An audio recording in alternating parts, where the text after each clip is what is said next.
Class 7 অর্থাৎ সপ্তম শ্রেণীর পরীক্ষার্থীদের জন্য কোশ্চেন নাম্বার 5 এই বর্গমূল খুবই ইম্পর্টেন্ট, এখানে সবকটা অঙ্ক। তো কোশ্চেন নাম্বার 5 এতে যে কোশ্চেনটি আছে 5 স্কোয়ার গুণ 8 স্কোয়ার, তো এই পুরোটার যদি বর্গমূল অর্থাৎ রুট যদি করা যায় সেক্ষেত্রে এখানে 5 যেহেতু স্কোয়ার আছে তাই রুটের বাইরে বেরিয়ে একটা 5 হয়ে যাবে। এটা 8 স্কোয়ার মানে 8 গুণ 8 আকারে আছে, তো সেই হিসাবে এটাও রুটের বাইরে বেরিয়ে গিয়ে একটা 8 হয়ে যাবে। তো 5 8 গুণ করলে 40, এটাই সঠিক উত্তর হবে। আশা করছি বোঝা গেছে। আরেকবার বলি, কোশ্চেন নাম্বার 5 এতে 5 স্কোয়ার গুণ 8 স্কোয়ার এটার বর্গমূল বলেছে, মানে রুট কত বের করতে দিয়েছে, স্কোয়ার রুট কত হবে। তো সেক্ষেত্রে 5 স্কোয়ার মানে 5 5 25, 8 স্কোয়ার মানে 8 8 64, তো 25-এর বর্গমূল 5, 64-এর বর্গমূল 8, 5 8 গুণ করলে 40, এটাই হয়ে যাবে সঠিক উত্তর। এরপরে কোশ্চেন নম্বর বিতে বলেছে 4225-এর বর্গমূল করতে। সেক্ষেত্রে এখানে বর্গমূল করার সময় শেষের দিক থেকে দুটো ডিজিট নিয়ে একটা দাগ দেবে, এখানেও দুটো ডিজিট নিয়ে একটা দাগ দেবে। এবার এখানে যে নামতাটা পড়বে সবসময় ডবল ডবল হবে, অর্থাৎ কীরকম বলি, 1 1 কে গুণ করলে 1, 2 2 গুণ করলে 4, 3 3 গুণ করলে 9, 4 4 গুণ করলে 16, এইভাবে নামতা নেওয়া হবে। তো সেই হিসেবে যেটা 42-এর থেকে ছোটো সেটাকে নেবো, ঠিক আছে। তো 5 5 গুণ করলে 25, 6 6 গুণ করলে 36, 7 7 গুণ করলে 49, 42-এর থেকে বেশি হয়ে যাচ্ছে, ফলে আমরা কি নেবো, 6 6 গুণ করলে এই যে 36, 36কে 42-এর নিচে লিখবো, ঠিক আছে। এবার এখানে 42 থেকে 36 বিয়োগ করবো, কত হবে, 6 হবে। এবার মনে রাখবে এখানে যে সংখ্যাটা লিখলাম ঠিক তার ডবল, অথবা এখানে যে সংখ্যাটা তার সাথে 2 গুণ করে এখানে বসাতে হয়। তো 6-এর ডবল অথবা 6-এর সাথে 2 গুণ করলে কত, 12 হয়, ঠিক আছে। এবার নামটা এমনভাবে পড়বো যাতে, আচ্ছা এবার এখানে তো 42 থেকে 36 বিয়োগ করে 6 হয়েছে, এখানে যখন নামবে ভাগে আমরা যখন নর্মাল ভাগ করি তখন একটা ডিজিট নামবে, কিন্তু এখানে যেহেতু 2 5 দুটোর মধ্যেই দাগ দেওয়া আছে, এখানে দুটো ডিজিটই নামবে, অর্থাৎ 25 পুরোপুরি নেমে যাবে। এবার নামটা এমনভাবে পড়বে যাতে পুরোপুরি এখানে মিলে যায়। তবে সেক্ষেত্রে এখানে যে 12 আছে, 12 তো আছে, এখানে যে সংখ্যাটা নেবে 12-এর পাশে, যেমন এখানে 5 নিয়েছি, এই 5কেই আমাকে নিচে লিখতে হবে। তো যেহেতু এখানে 5 আছে, 5 5 25, লাস্ট ডিজিট 5 হয়, সেই হিসেবে আমি 5 দিয়ে ট্রাই করলাম। তো 125 5 গুণ করে তোমরা দেখবে 625 আসছে, ঠিক আছে।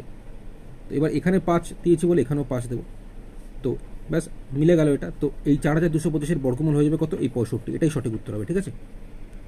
এবার দেখো এখানে সিতে যে কোশ্চেনটা আছে 10609-এর বর্গমূল কত। তো এটাকেও আমি আগের অঙ্কটির মতোই করব। সেক্ষেত্রে এখানে শেষে আমি বলেছি দুটো ডিজিট নিয়ে একটা দাগ, এখানেও দুটো ডিজিট নিয়ে একটা দাগ, সেই হিসেবে 1 এখানে সিঙ্গেল পড়ে রইল। তো এখানে যখন নামটা পড়বো দেখো 1 1 কে 1 এটা পুরোপুরি মিলে গেল। আমি বলেছি এখানে যে সংখ্যাটা থাকবে ঠিক তার ডবল বা 1-এর সাথে 2 গুণ করে এখানে বসাবো, কত হচ্ছে, 2 হলো, ঠিক আছে। তো এখানে দেখো 1 থেকে 1 বিয়োগ করলে 0 লেখার দরকার নেই, তাহলে এখানে 0 6 নামবে, 0 6 নামবে, 0টা লেখার দরকার নেই, বাদিকে 0-র ভ্যালু নেই। এবার এই 6 দিয়ে আমার কাজ চলবে না, তাই আমাকে এখানেও 0 নামাতে হবে। এবার নামটা এমনভাবে পড়বো যাতে পুরোপুরি মিলে যায়। তবে আচ্ছা এখানে একটা ব্যাপার বলে রাখি, এখানে যেহেতু আমি 0 6 নামিয়েছি, আবার 0 দুটো পরপর যেহেতু নামিয়েছি, তাই এখানে 0 হবে, এখানে 0 দিলে এখানে 0 দিতে হবে, অবশ্যই খেয়াল রাখবে এটা। আচ্ছা এবার তাহলে এখানে 20 হচ্ছে, লাস্টে এখানে কত, 9 আছে। তো আমরা জানি 3 3 গুণ করলে 9 হয়, সেই হিসেবে 20-র পাশে উপরেও 3 দেবো, নিচেও 3 দেবো। দেখো গুণ করলে কত হচ্ছে, 609 চলে আসছে। তাহলে এখানে 3 দিলে 203, 3 গুণ করলে 609, দেখো মিলে গেল। এখানে 3 দিলাম বলে এখানেও 3 দেবো, তাহলে 10609-এর বর্গমূল কত হচ্ছে, 103 হচ্ছে। আশা করছি বোঝা গেছে। এবার দেখো ডিতে যে অঙ্কটি আছে এটাও আমরা করব। তো সেক্ষেত্রে আমি কি বলেছি টুকে নিলাম, শেষের দিক থেকে দুটো ডিজিট নিয়ে একটা দাগ, দুটো ডিজিট নিয়ে একটা দাগ, দুটো ডিজিট নিয়ে একটা দাগ। নামটা এমন পড়বো যাতে 10-এর নিচে হয়। তো নামটা কীরকম পড়বো, 1 1 1 2 2 4, 3 3 9, 4 4 16, 10-এর থেকে বেশি হয়ে যাচ্ছে, ফলে আমরা 3 3 9 নেবো। 10-এর নিচে লিখলাম 9কে, 10 থেকে 9 বিয়োগ করলে কত হচ্ছে, 1 হচ্ছে। এখানে যে সংখ্যাটা তার ডবল বা 2 গুণ করে বসাতে হয়, তো 3-এর ডবল বা 3-এর সাথে 2 গুণ করলে কত, 6 হচ্ছে। তো এখানে 10 থেকে 9 বিয়োগ করে কত লিখেছি, 1, তাই তো। এবার এখানে 8 2 একসাথে নামবে, কারণ এই দুটো ডিজিটের মাথায় দাগ দেওয়া আছে না, দাগ দেওয়া আছে মানে যখন নামবে 8 2 একসাথে নামবে। এবার অঙ্কটা তখন পুরোপুরি মিলবে না, সেক্ষেত্রে 182 থেকে ছোট যে সংখ্যাটা সেটাকে আমরা নেব। সেক্ষেত্রে এখানে তো বাঁদিকে 6 আছে, 6-এর পাশে আমরা এমন একটা সংখ্যা নিয়ে ট্রাই করতে করতে যাবো যেটা 182 থেকে কম হয়। তো আমি এক কাজ করি, ধরো 63 3 নিলাম, 3 3 9 3 6 18, 189 হচ্ছে, বেশি হয়ে যাচ্ছে।